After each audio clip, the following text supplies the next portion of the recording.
when morning wind slips through Kisumu's informal settlements, Obunga, Nyalenda, Nyawita, the old bitter tongue of smoldering garbage isn't what it used to be. For decades, that smell was part of the everyday life. Smoke from the burning waste, plastics, food scraps, and anything else people threw away clung to the air and lungs.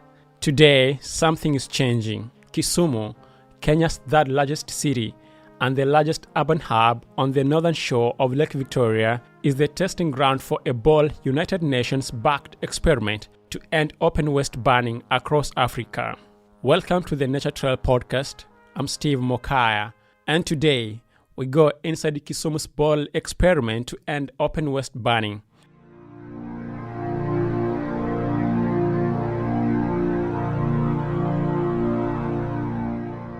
This pilot project is part of a continental roadmap, a plan co-authored by Ethiopian environmental system expert Professor Desta Mebratu. This is a process that started way back in 2021 with a broad overview of the situation in Africa when it comes to open waste burning, looking at the challenges and opportunities. And that led to publishing a report in May 2022 by Engineering X. And using that as a basis, we started engaging African ministers, and that led to the resolution on eliminating open waste burning from Africa was passed by the 18th session of the African Ministerial Conference on Environment that was held in Dakar, Senegal in September 2022. In September 2022, African environment ministers meeting in Dakar, Senegal, passed a resolution to eliminate open burning. This July, at the African Ministers' Conference for Environment, AMCEN, in Nairobi, Kenya, they adopted Desta's roadmap as the official path forward. The roadmap is basically an implementation vehicle. And the whole idea is, number one, we need to address the systemic deficiency that exists in waste management systems in African urban centers. And number two is the importance of promoting waste to resource conversion through circularity.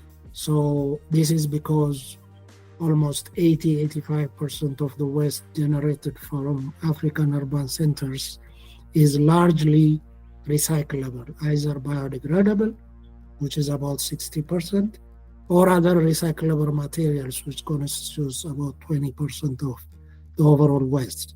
Circularity because, as he points out, 80-85% of urban waste in Africa is recyclable or recoverable, mostly organic.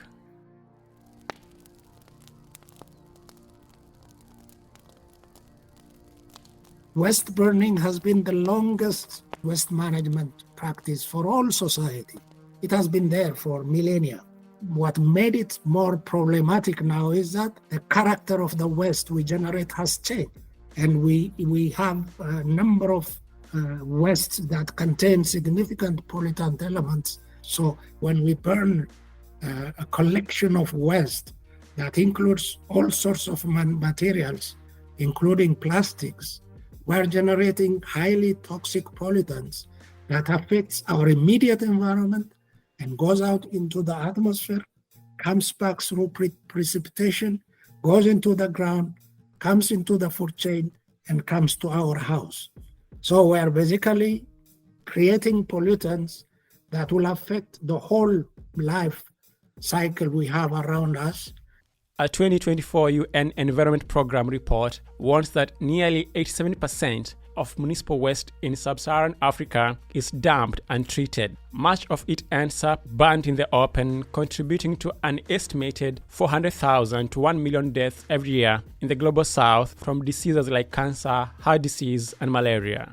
Globally, the report says, waste is rising from 2.3 billion tons in 2023 to a projected 3.8 billion tons by 2050. Without urgent change, the annual cost of waste, direct and hidden, could nearly double to $640 billion by mid-century.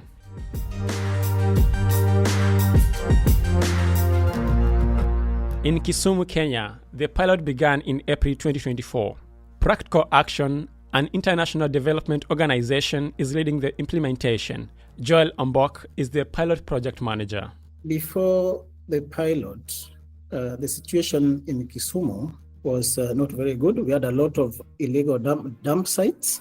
Issues of open dumping and open burning were prevalent, and the community perceptions to proper management of waste, and especially on issues around waste segregation, was limited.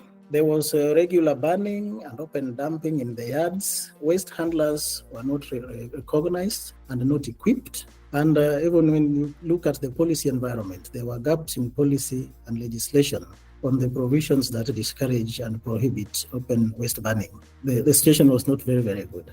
The project started by mapping waste hotspots in informal settlements, then came in the intervention. We are working with the 15 waste handling groups, which work with the households, piloting the separation of waste at source. And the initiative has employed over 2,250 youths. Their job is to go and collect the waste from the household.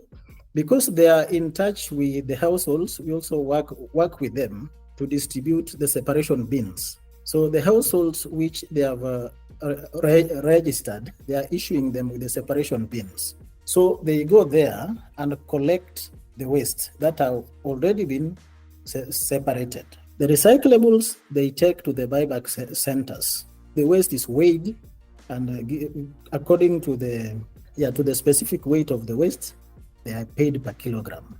Each type of waste has its own cost. Today, they process about 272 tons of waste daily. Over 60% of it is organic.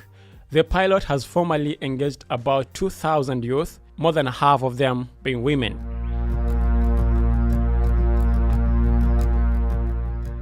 There is tremendous reduction in the waste hotspots, especially in the low-income dwellings, and resulted in significant reduction in waste burning.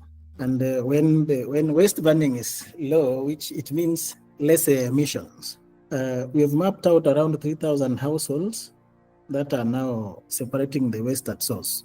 Then also the formalization of the role of waste pickers and recyclers, and generally the behavior change and community engagement. In the communities where we are working, because we work in the informal settlements, we find more households currently are separating their wastes, indicating considerable awareness on alternative disposal methods. There's an increase in community-led initiatives like cleanup campaigns, which are organized by the communities, something that was not there before.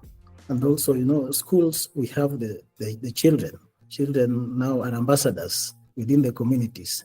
When this is done in the schools, it means that this is also passed back in the households. At recovery facilities, plastics are ground and sold on. Paper and metal are also traded. It is small-scale circular economy in action. But not all the infrastructure is there yet. Kisumu needs 14 material recovery facilities. Right now, it has only 7. More bins, skips, and trucks are essential to sustain the gains. Professor Mebratu says Africa can and should solve its waste problem without copying and pasting the solutions from the European nations. Transplanting is one of the major source of the problem for Africa. What I mean by transplanting is just taking something from somewhere and try to bring and implement it in Africa. Whether we talk about the economic models we are advocating, left and right, or some of the environmental solutions that are being advocated. Just for example, there are these groups which are running around African cities, which try to sell incinerators as a major solution for African waste problem. They are completely wrong. I'm a systems practitioner, so I always start from the existing systems dynamics. That does not mean that you are not informed by knowledge that is generated from somewhere else. We can always benefit from that. But in any sustainability issue, taking something from somewhere and try to transplant it in a different context is at best suboptimal, at worst disastrous. So I'm completely against that. Even Europeans are moving away from incineration. That is what is happening in reality. It is being shipped to Africa. We shouldn't be dumping ground for this kind of technology, which are already, they have become out of service in other economic contexts. Mebratu warns the real bottleneck is political. Waste management for cities is one of the top priorities because they daily struggle with it. But when it comes to national government level, waste management falls back, overtaken by other priorities. So essentially, one of the recommendation that we have made through the roadmap development is the waste management issue should not be only seen from its operational dimension. It has very significant impact on economic, social, and environmental dimension of any country.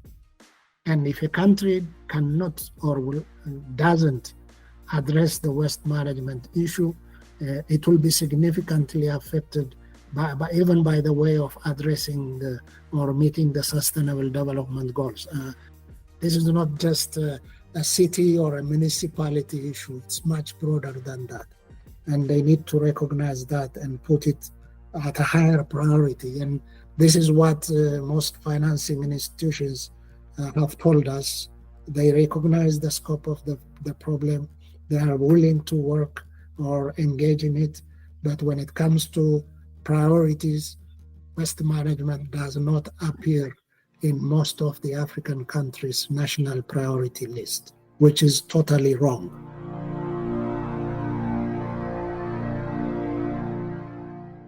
Examples exist. Kigali, Rwanda, and Mauritius have combined policy, infrastructure, and behavior change to become some of Africa's cleanest cities. In terms of the replicability of this work in other cities, it is possible and it's realistic. The only thing that other cities need to do is to have proper planning and also the political goodwill, because without the political goodwill, it cannot happen. Here in Kisumu, we've had very good working relationship with the city management and with the county, and they have given us the support. And we have a technical committee that is responsible for the development of the action plan. It's chaired by the City Department of Environment. And that means the City Department and the county, they have that goodwill to support the process.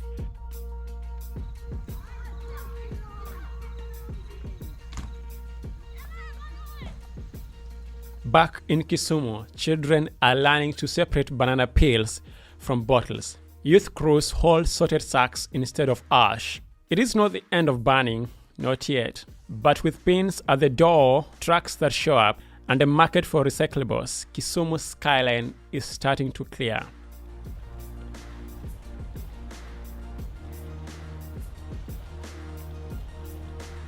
Reported and produced by Steve Mokaya. This has been the Nature Trail podcast. Many thanks for your company. Until next time, goodbye.